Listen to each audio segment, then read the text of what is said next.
नमस्कार, अपना प्रदेश उत्तर प्रदेश उत्तराखंड देख रहे हैं आप। मैं हूं आपके साथ पूजा मोहन पांडे। बुलेटिन की शुरुआत करते हुए सबसे पहले आपको बताएंगे बड़ी खबर सामने आ रही है। इस वक्त की बड़ी खबर है, हम जानकारी आपको देंगे। महंगाई बेरोजगारी के खिलाफ कांग्रेस की पदयात्रा कोटद्वार में निकाली जाएगी। पदयात्रा में हरीश रावत शिरकत करेंगे। सुरेंद्र सिंह नेगी, हेमलता नेगी भी शामिल होंगे। तो बेहद बड़ी और अहम जानकारी आपको दे रहे हैं। पदयात्रा में हरीश रावत शिरकत करने वाले हैं। बड़ी खबर, अहम जानकारी। और मुद्दा क्या होगा? मुद्दा होगा महंगाई और बेरोजगारी का।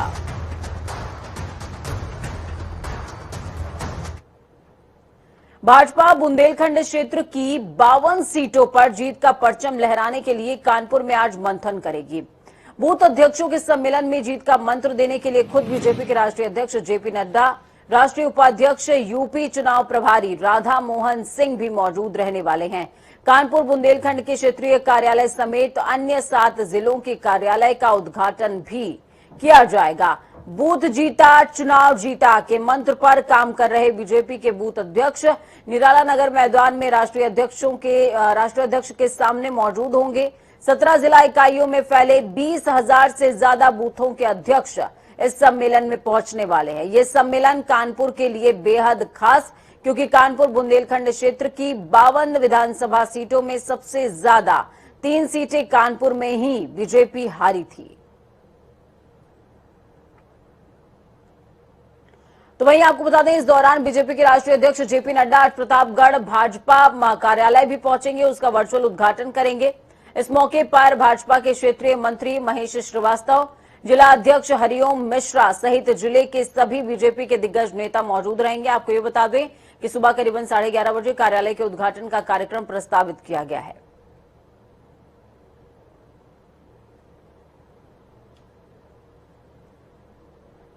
चलिए ग्राउंड जीरो का रुख करते हैं। कानपुर से अभिनव हमारे साथ में जुड़ चुके हैं। अभिनव, क्या कुछ अपडेट? जेपी नड्डा का ये दौरा बेहद खास, जैसा कि हमने न्यूज पढ़ते समय भी तमाम दर्शकों को बताया। कानपुर इसलिए भी खास हो जाता है क्योंकि बीजेपी 3 सीटें यहीं से हार गई थी। क्योंकि बीजेपी कानपुर की 10 विधानसभा सीटों में सबसे ज्यादा, अगर कानपुर बुंदेलखंड क्षेत्र की बात की जाए तो 3 सीटें यहां पर हारी थी। और भाजपा आगामी चुनाव में, विधानसभा चुनाव में बूथ अध्यक्षों के ही बल पर चुनाव लड़ने जा रही है। बूथ जीता और प्रदेश जीता, यानी विधानसभा चुनाव जीतने के साथ ही इस चुनाव में आगे जाएगी। इसीलिए अब आज जो ये संबोधन होने वाला है, ये बहुत अहम माना जा रहा है, क्योंकि इसमें बूथ अध्यक्षों का सम्मेलन है। बूथ अध्यक्षों को राष्ट्रीय अध्यक्ष खुद संबोधित करेंगे। उनके साथ मुख्यमंत्री, प्रदेश अध्यक्ष, उप मुख्यमंत्री मौजूद रहेंगे। बीजेपी के उत्तर प्रदेश के चुनाव प्रभारी भी मौजूद रहेंगे। लेकिन जिस तरह से हम दिखा दें कि जो तैयारियां हैं, वो बूथ अध्यक्ष सम्मेलन की तैयारियां पूरी हो चुकी हैं लगभग, और अब से कुछ ही देर बाद बीजेपी के राष्ट्रीय अध्यक्ष जेपी नड्डा यहाँ मंच पर पहुंच जाएंगे। बूथ अध्यक्ष अभी से पहुंचने लगे हैं, लेकिन इसके पहले वो भाजपा के कानपुर बुंदेलखंड क्षेत्रीय कार्यालय का उद्घाटन भी करेंगे। लेकिन जब आज यहाँ पर बूथ अध्यक्षों को संबोधित किया जाएगा, तो यहीं से तय मान लिया जाएगा कि वास्तव में जो बीजेपी के उत्तर प्रदेश के चुनाव की रणनीति है, वो यहीं से शुरू हो जाएगी। और जिस तरह से भाजपा त्रिदेव पर काम कर रही है, यानी बूथ अध्यक्ष, बूथ महामंत्री और बूथ प्रभारी पर काम कर रही है, तो उस चुनावी बिल्कुल, बहुत शुक्रिया हमारे साथ जुड़ने के लिए अभिनव, अहम जानकारी साझा करने के लिए। हालांकि आपकी आवाज बीच में ही तकनीकी खराबी के चलते कट गई, लेकिन जिस तरीके की जानकारी आपने दी है वो बेहद खास और अहम। प्रतापगढ़ से विकास भी हमारे साथ में जुड़े हुए हैं। विकास, क्या कुछ अपडेट है? प्रतापगढ़ से वर्चुअल उद्घाटन होना है आज बीजेपी कार्यालय का, भव्य निर्माण है और कितना अहम? बिल्कुल, आपको बताना चाहेंगे कि प्रतापगढ़ जिले में जो है वर्चुअल उद्घाटन इस समय होने जा रहा है। 11:30 बजे वर्चुअल उद्घाटन का कार्यक्रम रखा गया है, जहाँ पर इस समय जो है पूजन अर्चन का कार्य जोरों पर चल रहा है। यहाँ पर जो है सांसद संजय लाल गुप्ता और नगर पंचायत अध्यक्ष कई गणमान्य लोग यहाँ पर मौजूद हो चुके हैं, और यहाँ पर जो है पूजन कार्य शुरू हो चुका है। और जल्द ही यहाँ पर वर्चुअल उद्घाटन जो है 11:30 बजे तक जो है टाइम रखा गया है। ठीक है, बहुत शुक्रिया विकास हमारे साथ जुड़ने के लिए, अहम जानकारी साझा करने के लिए।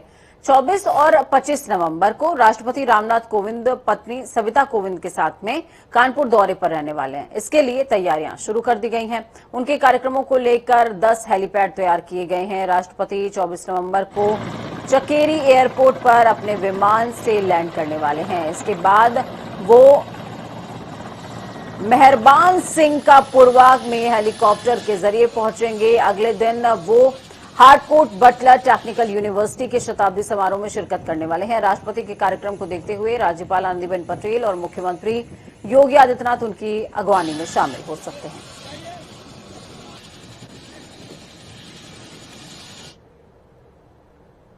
तो वहीं उत्तर प्रदेश में लगातार चुनावी सरगर्मियां जारी हैं। इस बीच प्रगतिशील समाजवादी पार्टी के अध्यक्ष शिवपाल यादव भी अपने भतीजे और समाजवादी पार्टी के अध्यक्ष अखिलेश यादव को गठबंधन पर जल्द से जल्द स्थिति साफ करने का संदेश देते नजर आए। शिवपाल यादव ने कहा, गठबंधन में देरी करना ठीक नहीं है। इटावा में समाजवादी पार्टी को अल्टीमेटम देते हुए शिवपाल यादव ने कहा कि अब गठबंधन पर एक हफ्ते में फैसला हो जाना चाहिए। इटावा में बोलते हुए शिवपाल यादव ने कहा कि हमने तो 2 साल पहले ही कहा था, आप बन जाइए मुख्यमंत्री। शिवपाल सिंह यादव ने कहा कि अगर एक हफ्ते के अंदर फैसला नहीं हुआ तो फिर लखनऊ में सम्मेलन होगा और जगह जगह रैलियां भी निकलेंगी।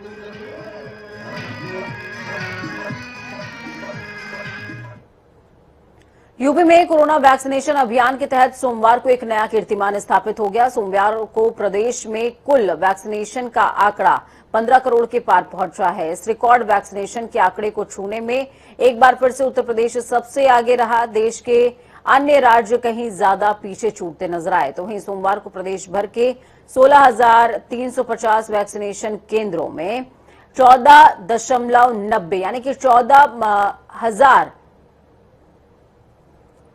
14,000 से ज्यादा जो है लोगों को वैक्सीन की डोज लगी है। प्रदेश में अब तक कुल 15,57,159 वैक्सीन की डोज लग चुकी है। इनमें से पहली डोज लेने वालों की संख्या 10,62,75,343 है। तो वहीं दूसरी डोज लगवाने वालों की संख्या 4,37,81,816 है। राजधानी लखनऊ में आज किसानों की महापंचायत कल हुई थी और इस महापंचायत में किसान नेता राकेश टिकैत और योगेंद्र यादव समेत कई बड़े दिग्गज नेता शामिल हुए थे, जहां पर एक प्रधानमंत्री नरेंद्र मोदी कृषि कानून को वापस लेने का ऐलान कर चुके थे। तो वहीं दूसरी ओर संयुक्त किसान मोर्चा किसान आंदोलन को लगातार आगे बढ़ा रहा है। किसानों ने सरकार के आगे अपनी कुछ और मांगे रखने का ऐलान किया, जिसमें एमएसपी पर कानून बनाने की मांग भी शामिल की गई।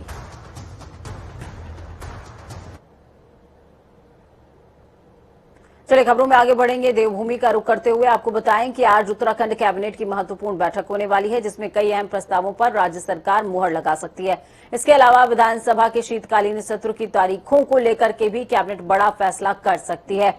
तो वहीं इसके अलावा कैबिनेट बैठक में प्रदेश के खिलाड़ियों को बड़ी सौगात देने की तैयारी भी सामने आ सकती है, ऐसा कहा जा रहा है, जिसकी जानकारी खुद मुख्यमंत्री ने कहा कि खेलों को प्रोत्साहित करने के लिए राज्य में नई खेल नीति बनाई जा रही है। इसमें कई खेलों में प्रतिभाग करने वाले खिलाड़ियों को हर संभव सुविधा दी जाएगी। राज्य की नई खेल नीति में राज्य के खिलाड़ियों के हित के लिए कई प्रावधान होंगे। इसमें आरक्षण से लेकर खिलाड़ियों की फिटनेस, डाइट, आवास, प्रोत्साहन और पुरस्कार में नई व्यवस्था तक की जाएगी। चलिए ग्राउंड जीरो का रुख करते हुए आपको बता दें, अजीत काम्बोज हमारे साथ में जुड़ चुके हैं। अजीत, खेल नीति के हिसाब से भी बेहद अहम ये बैठक है और भी तमाम चीजों पर फोकस रहने वाला है। उत्तराखंड प्रदेश के लिहाज से देखा जाए तो ये बड़ा फैसला हो सकता है जो राज्य कैबिनेट आज लेने जा रही है। उत्तराखंड सरकार खेल नीति को लेकर लगातार कवायद कर रही थी। जो उत्तराखंड के खिलाड़ी थे वो भी इस बात पर सरकार से लगातार मांग कर रहे थे कि खेलों के प्रोत्साहन को लेकर कोई बड़े फैसले सरकार ले और उसमें कई तरह की जो दिक्कतें अभी तक खिलाड़ियों को फेस करनी पड़ रही थी उनको दूर करने का काम करे। तो अब जो विभागीय सूत्र बता रहे हैं कि आज शाम को 5 बजे से जो राज्य कैबिनेट की बैठक होने जा रही है उसमें सरकार ये बड़ा फैसला कर सकती है कि उत्तराखंड सरकार की खेल नीति 2021 को यहां पर इंप्लीमेंट किया जा सकता है। कैबिनेट की तरफ से एक मंजूरी दी जा सकती है। इसमें तमाम खिलाड़ियों को प्रोत्साहित तो किया ही जाएगा, साथ ही उनके जो भत्ते वगैरह है या फिर उनको जो सुविधाएं सरकार की तरफ से दी जाती है उनमें इजाफा होगा। इसके अलग से जो एक उनको लेकर तमाम तरह की व्यवस्थाएं सरकार बनाने के दावे हमेशा करती रही है उनको इंप्लीमेंट करने का काम यहाँ पर राज्य सरकार की तरफ से किया जाएगा। इसके अलावा देखा जाए तो आने वाले 7 और 8 दिसंबर को उत्तराखंड विधानसभा का शीतकालीन सत्र आहूत है। तो सत्र में सरकार क्या कुछ बिजनेस या क्या कुछ कामकाज लेकर जा रही है उसकी झलक राज्य कैबिनेट की बैठक में आज मिल सकती है कि सरकार किन किन फैसलों को कैबिनेट के माध्यम से पास करेगी और फिर वो विधानसभा के पटल पर आ सकते हैं। तो देर शाम को 5 बजे से राज्य कैबिनेट की बैठक होगी। एक लंबा गैप हो चुका है कैबिनेट की बैठक पे। लगभग 2 महीने पहले अंतिम कैबिनेट बैठक हुई थी और उसके बाद आज शाम को एक कैबिनेट बैठक होने जा रही है। तो उम्मीद है कि सरकार ने तमाम फैसले यहाँ पर लिए होंगे और 1 महीने बाद ही प्रदेश में आचार संहिता भी लगभग प्रभावी हो जाएगी। तो उससे पहले सरकार मैं आपसे ये भी समझना चाहूंगी और तमाम दर्शक भी जो इस समय आपको सुन रहे हैं वो भी ये जानना चाहेंगे, देवस्थानम बोर्ड बोर्ड को लेकर के सूबा इस समय अखाड़ा बना हुआ है। आज भी मंत्रियों के आवास का घेराव की बात कही जा रही है, जो खबर अभी हम आपसे बात के बाद बताएंगे तमाम दर्शकों को। लेकिन सबसे बड़ी बात यह है कि क्या इस बैठक में इस कानून का भी जिक्र हो सकता है क्या, कि इसको किस तरीके से रिपील किया जाए या इसमें किसी तरीके का संशोधन हो, तीर्थ पुरोहितों को मनाया जाए। ये एक बड़ी कवायद है देवभूमि के लिए अपने आप में। आपने ठीक कहा, जनता टीवी समय समय पर इस बात को उठाता रहा है और देवस्थानम बोर्ड को लेकर क्या पंडा पुरोहित समाज का विकल्प है और क्या सरकार उसमें चाहती है, तो तमाम व्यवस्थाओं को खुद जनता टीवी ने दर्शकों तक पहुंचाने की बात कही है। और लगातार हम इस बात को फॉलो भी कर रहे हैं कि देवस्थानम बोर्ड के लेकर सरकारी स्तर पर क्या चल रहा है और पंडा समाज इसको लेकर क्या चाहता है। आज की अगर बात की जाए तो देवस्थानम बोर्ड को लेकर कल जो बड़ी बैठक देहरादून में हुई थी, उसके तहत आज से मंत्रियों के आवासों का घेराव करने का एक कार्यक्रम जारी किया गया है और 27 नवंबर को देहरादून में आक्रोश रैली भी आयोजित होनी है। तो ये तमाम चीजें सरकार के कानों तक भी पहुंची है और खुद मुख्यमंत्री इस बात को लेकर संजीदा भी हैं कि कैसे पंडा समाज को अपने साथ जोड़ना है और क्यों वो नाराज है, उनकी नाराजगी को कैसे दूर किया जा सकता है। तो इनको लेकर मुमकिन है कि राज्य कैबिनेट की जो बैठक होगी उसमें चर्चा हो सकती है। और जिस तरह की जानकारी मिल रही है उसको में साफ ये भी है कि देवस्थानम बोर्ड को लेकर सरकार गंभीर है और कोई बड़ा फैसला जल्दी देवस्थानम बोर्ड को लेकर सामने आ सकता है। ठीक है, बहुत शुक्रिया हमारे साथ जुड़ने के लिए अजीत, अहम जानकारी साझा करने के लिए। देवस्थानम बोर्ड जिसका जिक्र अभी हो रहा था, देवस्थानम बोर्ड भंग करने की मांग को लेकर आंदोलन तेज होता जा रहा है। आज आपको ये बता दें कि चारधाम तीर्थ पुरोहित महापंचायत दून में सभी कैबिनेट मंत्रियों के आवास का घेराव करने वाले हैं।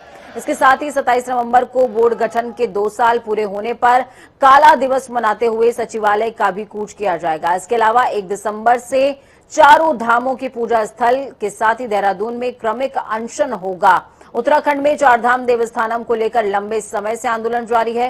तीर्थ पुरोहित इसे लगातार भंग करने की मांग करते आ रहे हैं। इस पर कोई कार्रवाई न होने से नाराज तीर्थ पुरोहितों ने यह फैसला लिया कि गांधी रोड स्थित अग्रवाल धर्मशाला में चारधाम तीर्थ पुरोहित और हक हकूकधारी महापंचायत की बैठक भी करते नजर आए थे और इसमें चारों धामों के तीर्थ पुरोहित शामिल हुए थे।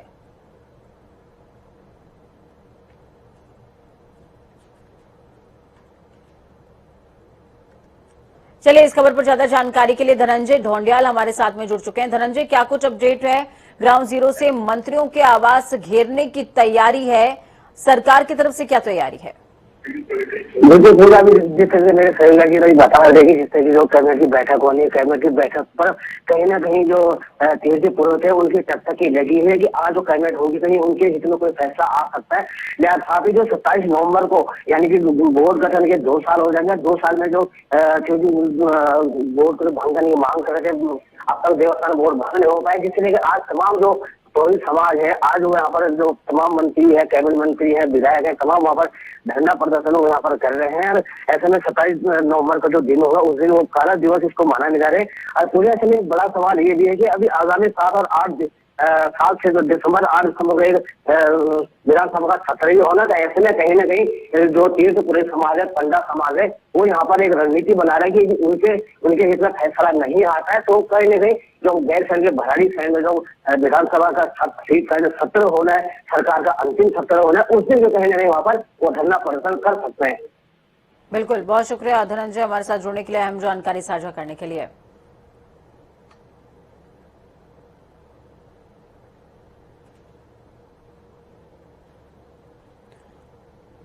कृषि कानून रद्द किए जाने के बाद अब मठ मंदिर अधिग्रहण और उत्तराखंड में देवस्थानम बोर्ड को रद्द किए जाने की मांग और जोर पकड़ने लगी है। इन सब मुद्दों को लेकर साधु संतों की ओर से दिल्ली में बैठक करते हुए केंद्र सरकार से देश के सभी धर्म स्थलों को सरकारी नियंत्रण से मुक्त करने के साथ ही उत्तराखंड में देवस्थानम बोर्ड को भंग करने की मांग की गई, जिसके लिए संतों की ओर से सरकार को 1 महीने का समय दिया गया है।